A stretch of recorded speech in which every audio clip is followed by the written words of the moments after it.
Gabby, this has taken me 2.5 years to get you here at last. Gabby Bernstein, you are fabulous in every single way. I've read your books, your app, your reels, your stories, your talks. You want to make a difference in the world. You want people to feel better. And for me, that's what life is all about. But it's tough for a lot of people, and you make it better. Well, so do you. And we met officially for the first time today. And I have to tell you, I felt like we were instant friends. I feel like I've known you 100 years. 100 years. It's so weird. 100 years. And you know when you know. Yeah. You know when you know. So I've know so much about you. I feel I know you so well, and you're very open. You're a very open book. But so people who see you now, and you've had so many books out, you've got a brand new one out, which I've read, Self-Help. My first reader. Which we're going to talk about.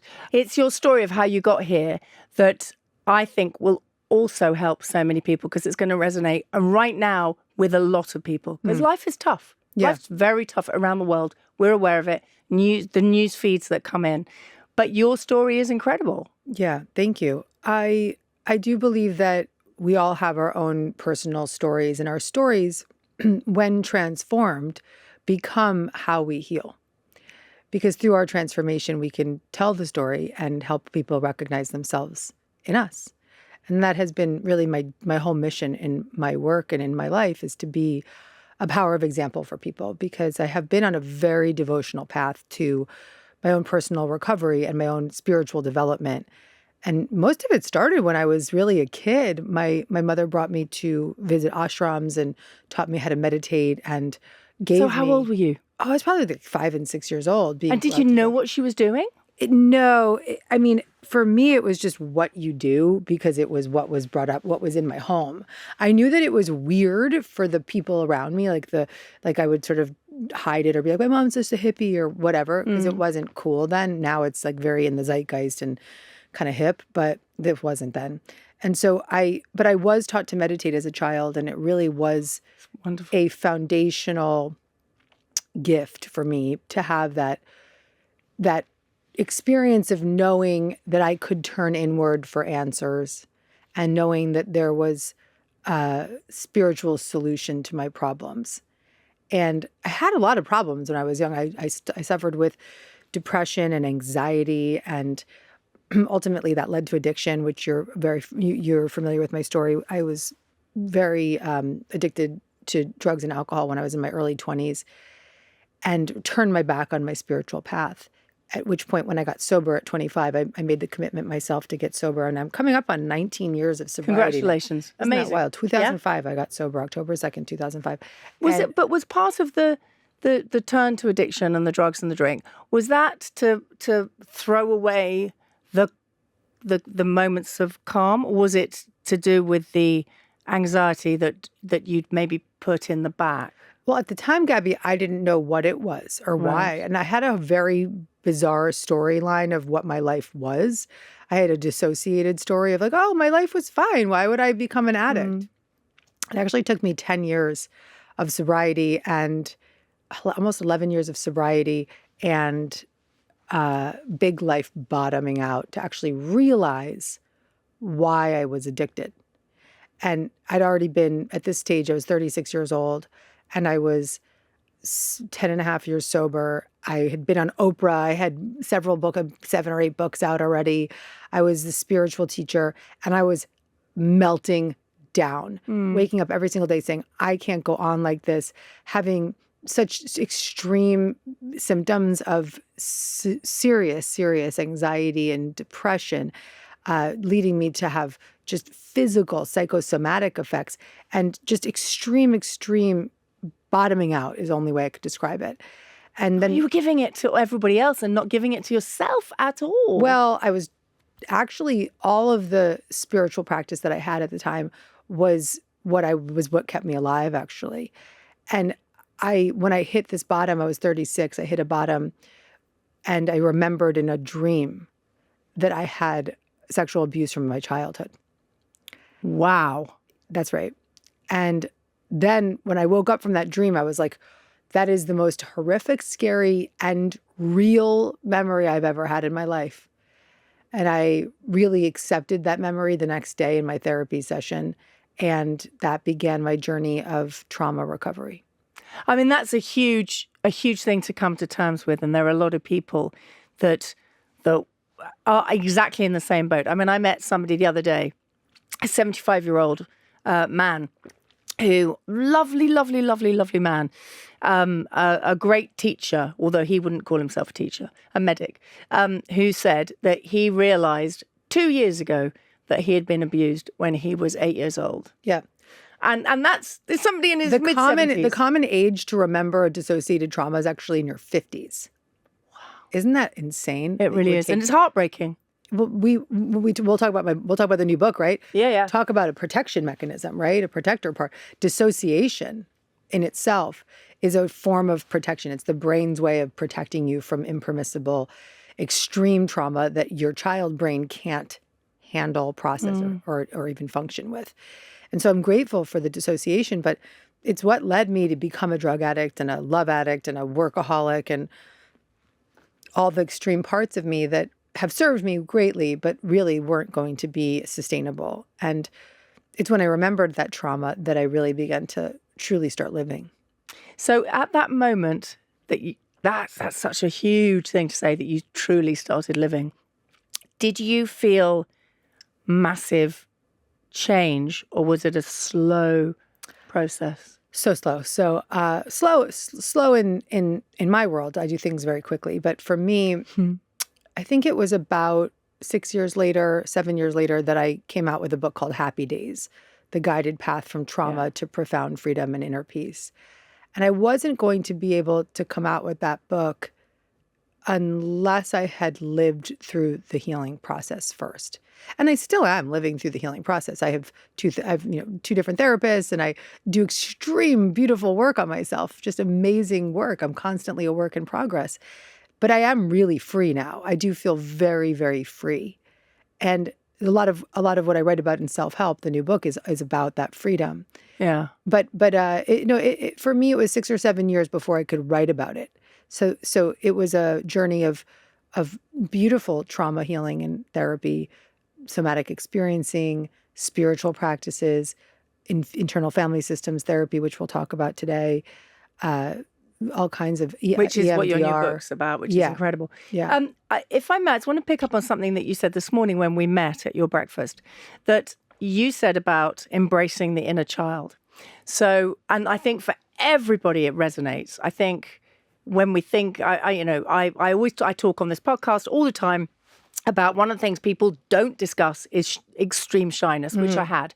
And I still get it every so often. That teenager comes back and I go, oh, I can't walk into that party. But I'm aware of it and I talk about it, very open about it. And that child who wanted to be a TV presenter and a radio presenter, I will happily, I've gone back and I visited her and I've said, look, we did it. We did it. And it is we did it together. But for you, going back and visiting that child who you now know about what happened, that must be an extraordinary hug. Because you talk about hugging that child from when you were 8, when you were 5, however old. That hug between you two, between you, just for yourself, that must be an overwhelming feeling. Well, I think that we're kind of just diving in right here, because I think that what happens is that in order to access that little girl, the traumatized, exiled little girl inside of me, I had to do a lot of work to calm down all those protection mechanisms that were blocking me from the little girl. So when we have these extreme experiences from our childhood, like abuse, neglect, even just being told you're stupid or being bullied on the playground, these extreme moments are so extreme that we don't have the ability to process them.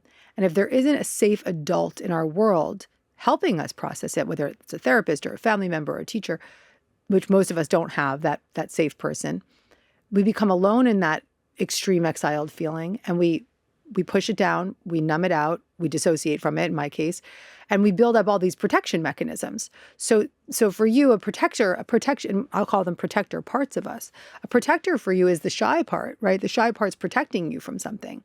Or for me, that was control, and that control led to addiction. Or it was so many kinds of protectors. Just, rage was a protector, and having addiction was a protector. And so I built up all these protection mechanisms.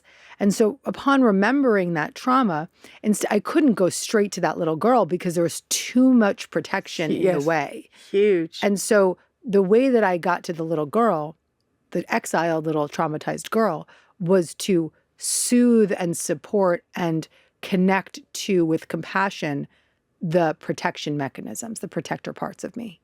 And so as I started to tend to the control part, and I started to tend to the addict part, and I started to tend to the part that felt inadequate, they started to, I'm speaking of these parts of me as different personalities, because that is kind of how that is what it is in this therapy I'm referring to. It's IFS, internal family systems.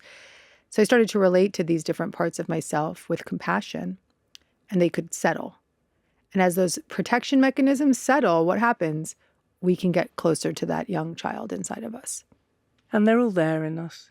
Every so often, we just need to skip in the street as well sometimes. Well, that's the beautiful thing, Gabby, is that when we actually start to bring our self-energy, which is why the book is called Self-Help, when we bring this energy of, it's almost like having an internal parent, right? That is an inner leader and an inner friend, but really a parental energy. And it's a compassionate energy and a calm presence and a courageous energy, a creative. Anything beginning with C. It's 8 C's. Yeah. Connected. Yeah. So when we access that energy, we start to free ourselves from those burdens of those past experiences. And then, like you just said, we become more childlike. We start to skip in the street. Yeah. We start to just like meet friends like you and I and be like, we can be best friends right now. Like, why do I wait? Like, let's jump in. So I really just gave your audience like a very deep dive into this thesis, into this therapy, and into the model that I write about in the book, but I can unpack it more for you throughout the conversation. So the new book, so what fascinates me about you is that you're looking after everybody, and you very openly look after yourself as well. So these books, they're endless books, and each one is utterly unique, but each one, and I said it to you this morning, is you don't lecture, you hold the hand. You hold the hand of the reader, you hold the hand of the listener for your podcast, you hold the hand for the app. You're there alongside everybody. You're not saying to everybody, here's your self-help book. Now, we got to talk about the title, because here in the UK, self-help, when I brought out my book, people were like, oh, is it self-help? It's sort of, whoa, what? But it's exactly the right title for your book. Mm-hmm. I mean, it couldn't be more right. And you said this morning about throwing off the cover. Don't throw off the cover. Be proud of it. Sit on the tube here in London. Get on the subways up and down here in the UK, wherever you are. Get on the trams and have that cover, and everybody can then go, oh, okay, it's okay for me to want to help myself. Mm-hmm. So all the books that you've written. For me, this one is so different from the others. Yeah, it really is. Well, first of all, I write my books for myself first. So in 2020, so when I wrote Happy Days, I had a chapter about internal family systems therapy because it was part of my healing journey. After I wrote that book, I went and I got trained in it.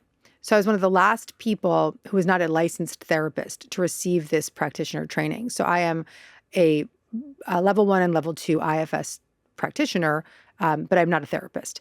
And so now they only offer this training to therapists. You're a practitioner. That's good. And it's okay, because actually I'm glad I'm not a therapist, because it would actually block me from so much of the freedom that I have in my teaching. But I'm not in any way, in any form, trying to do one-on-one work. It is not my gift. Yeah. I am a one-to-many person.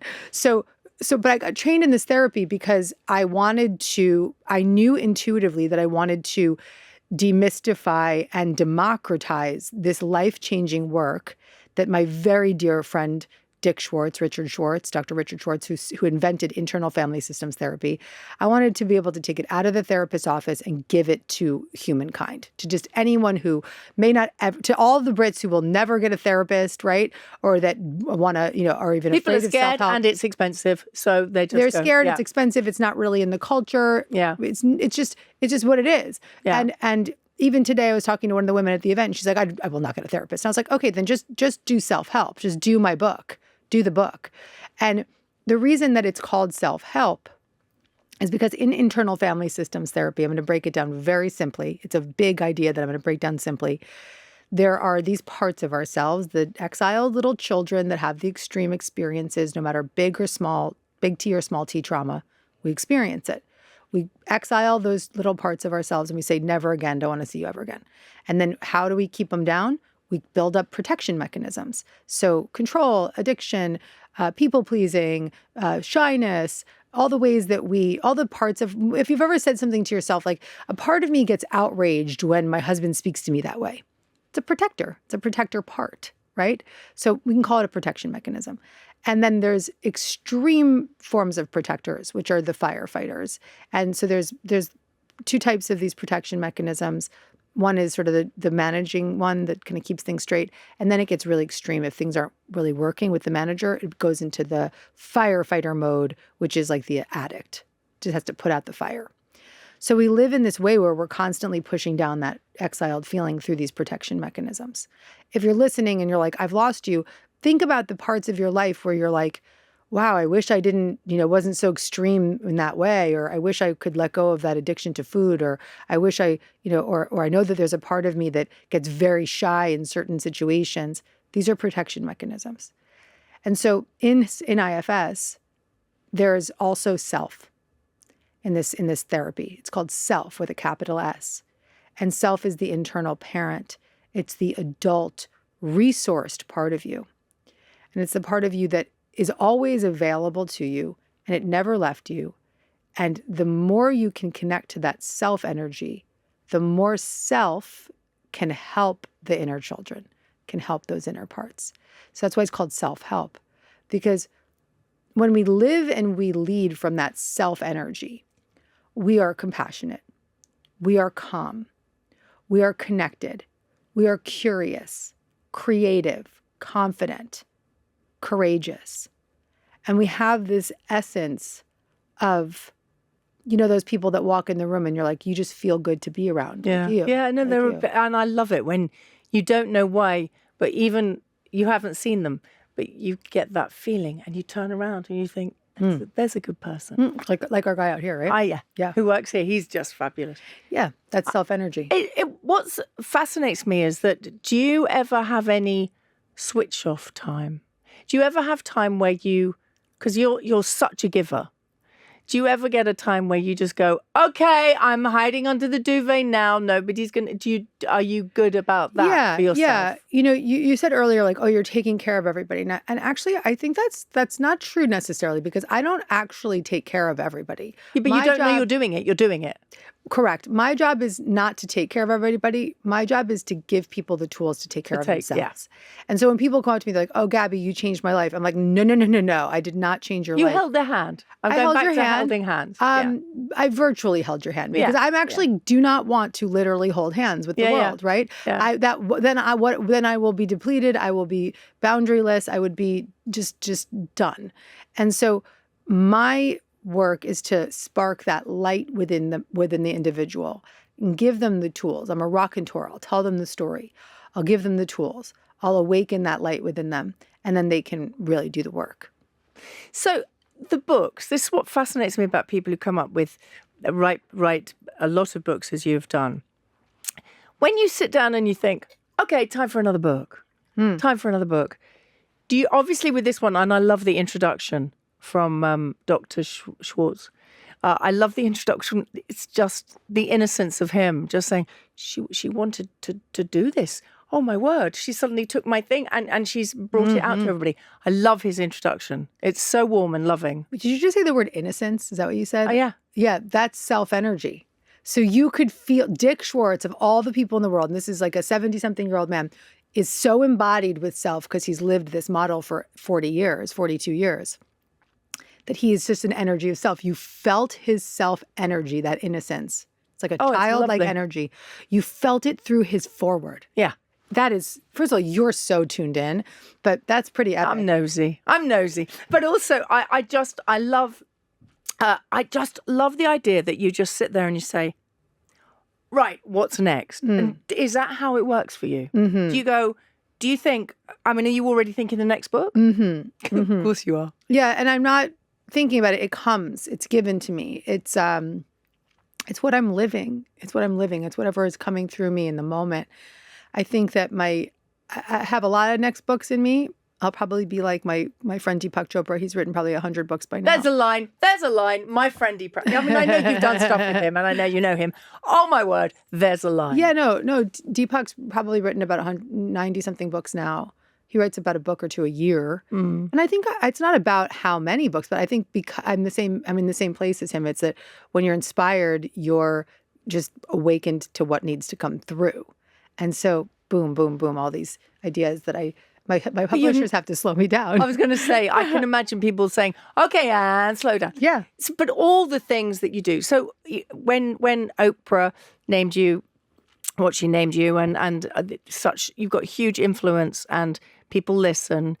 Does that feel, and I'm going to put it in the simplest of terms, do you feel very, thinking of a very British term, sort of very chuffed by this? Does chuffed mean?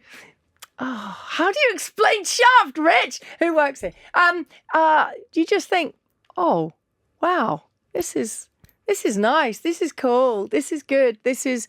Makes me feel good as well, that I'm making people feel good. I think what I feel most chuffed about is when people come to me and tell me that they've had these great healing experiences, because having the world reflect back to you, being on Oprah or having lots of followers on social media, that's a bunch of, I mean, the Oprah thing isn't bullshit, but I think that the followers is bullshit. It's like that stuff outside of you is meaningful and that it can support your mission, and that having somebody like Oprah, endorse you is a gift because she is so connected. But the sort of like being seen of it all, the fame of it all, it's bullshit. That is crazy. It's like I agree. the only reason for me at this stage in my life, and I wasn't always like this, but at this stage in my life, the only reason I would desire more fame is to be in the service of more people.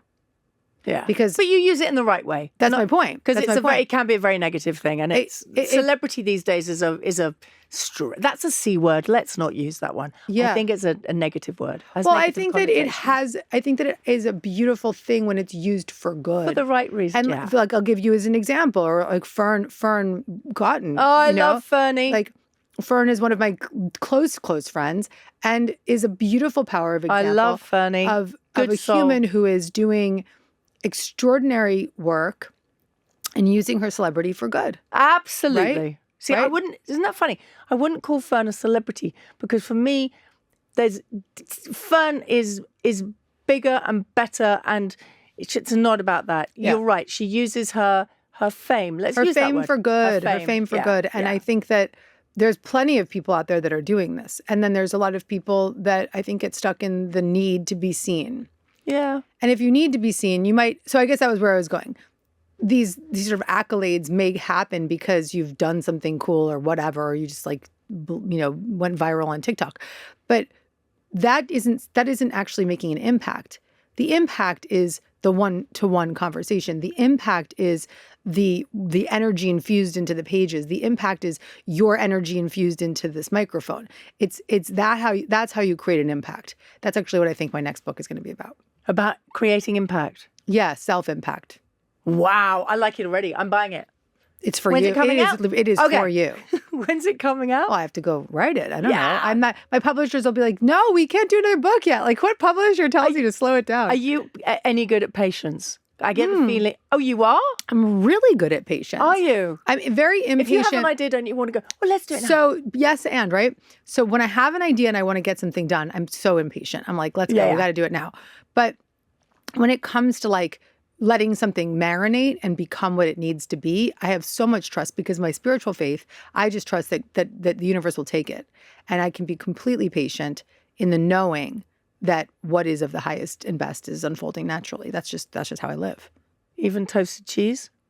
If you're watching food, I'm one of those people who are like, okay, come on, because I'm a feeder, and I'm like, oh, come on, I just want it all to be there. I don't care what it looks like. I want to go, hey, look, let's have some seared salmon and vegetables. Can we just, right, here it is. It's that. I mean, I'm putting it in the simplest I think of I terms. might be impatient about toasted cheese, yeah. Yeah, I just had a feeling. Yeah. I know, crazy. Yeah, It's I one of the cook fast. I was born 2 weeks early. Like, I'm just a fast mover. Yeah. So all your traveling as well, let's just talk about that before we finish. You travel to incredible places. You do amazing things. You meet amazing people. I have this picture of you on an aeroplane. This is this morning when I was walking to the breakfast this morning. I had this picture of you on an aeroplane thinking, oh, that you have a silk eye mask and you try to take some time and then you get excited about the next thing you're doing. Yeah. So maybe that's the impatience part as well. Yeah. Yeah. Is that? That's an accurate thing. I've actually written many books on planes. Yeah, there we go. I'd be on a plane doing a book tour, writing the next book. Yeah. I think you're wonderful. And I love that you just want to help people through yourself, but it comes from so deep within you. And you're just a good soul. And I like good souls. And I think the world, there's some awful things going on as we're completely aware of. And this is obviously called Reasons to be Joyful. And we all need to look for those moments. And your books bring that. Thank you for letting me be the first person to read Self-Help. Oh my God. Thank you for reading it. I loved it. And for taking it in. It's so different from your other ones, but for all the right reasons. Yeah. Yeah. And some people made me think. I mean, I literally was sitting there just reading it. And I sort of stopped and I thought about it. Oh, yes. Mm-hmm. Went on to the next bit. Yeah. And the subtitle is really accurate. It's this is your chance to change your life. Yeah. And I want to leave people with that, which is we, as you mentioned, are living in very, very, very uncertain, uncomfortable times. We feel out of control. We feel powerless. But our true power lies in our ability to really consult with ourselves, to be compassionate towards ourselves, to connect to ourselves. And there is a path, and it's a very simple 4-step process. Thank you, Gabby. Thank you, my love. Gabby Bernstein Podcast.